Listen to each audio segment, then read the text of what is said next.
3 تا راز تلگرام که من مطمئنم نمیدونی. از کجا مطمئنی؟ اگه میدونستم چی؟ بیا با هم دیگه شرط ببندیم که میدونم.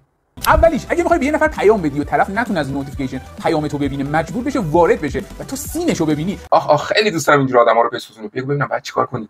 فقط کافیه 4 تا از این خطا بذاری، وسطش پیام تو بنویسی و تمام. میام 2 تا از این خطا میزنم، بعد می‌نویسم سلام، بعد دور 2 تا خط دیگه.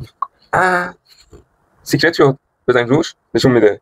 اگه میخوای سر یه تایمینگ پیامت بره، فقط کافیه پیامتو بنویسی روی دکمه سند نگه داری. حالا میتونی تاریخ و ساعت مشخص بکنی که سر همون لحظه پیامت ارسال بشه. گفتش که روی این دکمه ارسال نگه دار.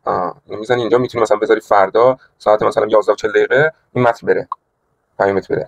چه جالب. خب سومیش چی بود؟ وقتی شماره کارتتو میخوای بفرستی، روش ما که شماره کارتو میفرستیم ولی کیک پول بزنه. نگه دار روی فرمت بزن و این گزینه رو انتخاب بکن. حالا طرف اگه روش تاچ بکنه، شماره کارتت کپی میشه. خب رو شماره کارتی که نگه داشتین 3 نقطه رو میزنی، از این قسمت مونو رو انتخاب میکنی و تدا تموم شد. بزنه روش، کپی میشه براش. به همین راحتی. از این ویدیو خوشتون اومد لایک و ساب یادتون نره.